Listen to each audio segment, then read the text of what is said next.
The concept of the one I now believe is utterly ridiculous.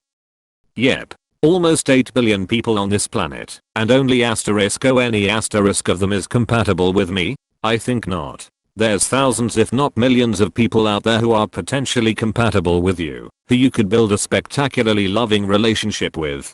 If, and only if, you both put in the effort. *THAT'*S**. What distinguishes your love from all the other potentially compatible people out there? Your shared history, your commitment to one another, and the effort you've both put into building a stable, healthy relationship. And that relationship you build together? That's truly one of a kind.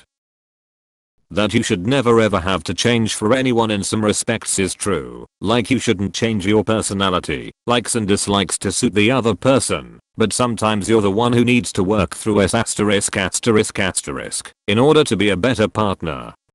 I think this is so important. And that it's very possible that you both have to work through, and you owe it to yourself and your partner to decide if you care more about the relationship or your own patterns developed unconsciously as a kid. The person you married in your 20s or 30s will not be the same person in your 50s or 60s. You and your relationship will have to adapt. If this ain't the God's honest truth. Love isn't enough to make it work.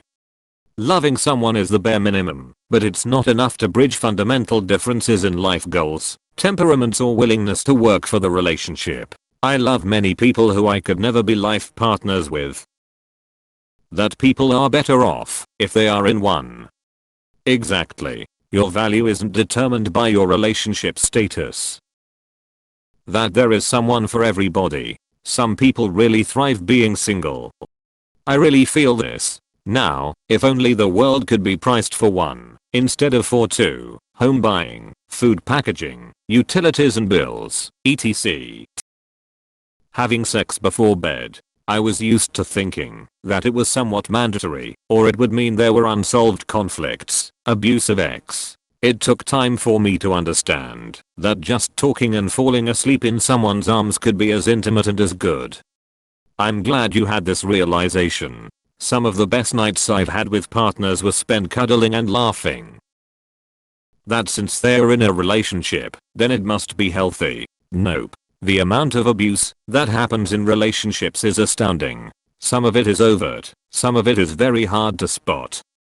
This is the biggest thing I've learned as I've gotten older. When I was single and dating, so many people would give me relationship advice and claim they knew what they were talking about because they were married/dating their partner for a long time.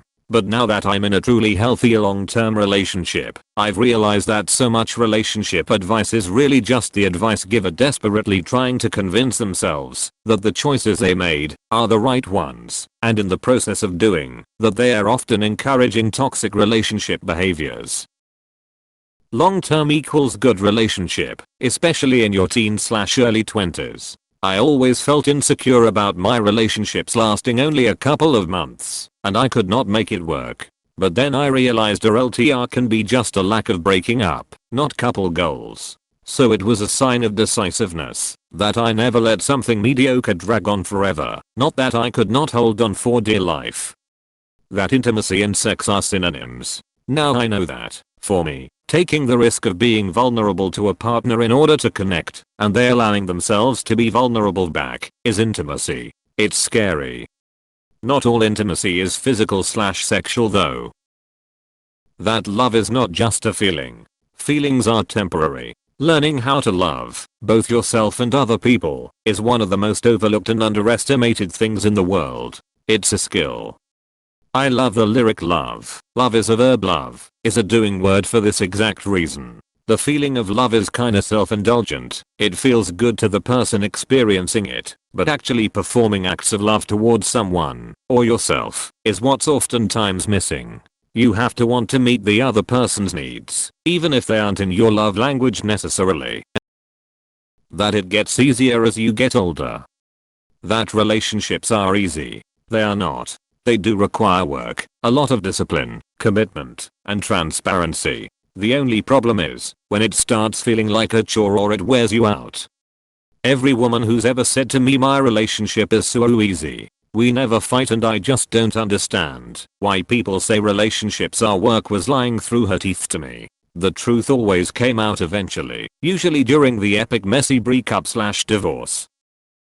I think for me, it was all the gender rules. Men should do this, women should do that. Probably has a lot to do with the fact that I'm bi, so I can't really apply gender rules to all my relationships, and it doesn't make sense to apply them to some and then not apply them to others. So just date individuals, not genders, and I think straight people should do this too. Second would have to be, have those difficult conversations. Say everything the way you're feeling it. That way you can recognize if you're being irrational, and if you aren't. Communicate openly and honestly. We really can't say it enough. That long distance never works. Lo and behold, I found myself in one for 2 years, but we made it through and now live together. Cheers. My partner and I have really enjoyed our distance when we had it. We are about to live apart for 6 months and are excited to be independent from one another for a while. Do our own thing.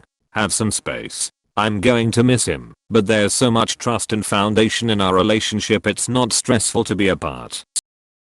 The "you are my whole world" idea. Don't place/pressure another person to be your meaning in life. Be your own world of dreams, happiness, and fulfillment. Tend to your own garden so he can keep admiring you and you admire his garden because his flowers are blooming too. And then tend to each other's garden. Your partner doesn't complete your world, but he makes the flowers bloom bigger, the sunshine brighter, compared to just being on your own. Be two planets orbiting each other, don't be a satellite. Yep, the difference between codependence and healthy interdependence. Sadly, a lot of people in our generation or generations didn't get this modeling at home growing up. Unconditional love. It's an unrealistic and dangerous concept that shames people for having boundaries and keeps people in abusive and/or unsatisfying relationships. I saw this amazing post once that I can't find RN that said something like, unconditional love is about loving someone through whatever life throws at you, not through whatever that person does to you. A lot of abusers, well, abuse the concept lol. You get what you give. Nope. That first time high doesn't last forever unless you both actively keep it going together. All you need is love. Love is the start, but understanding, compromise, communication, and acceptance is the thing that makes it last.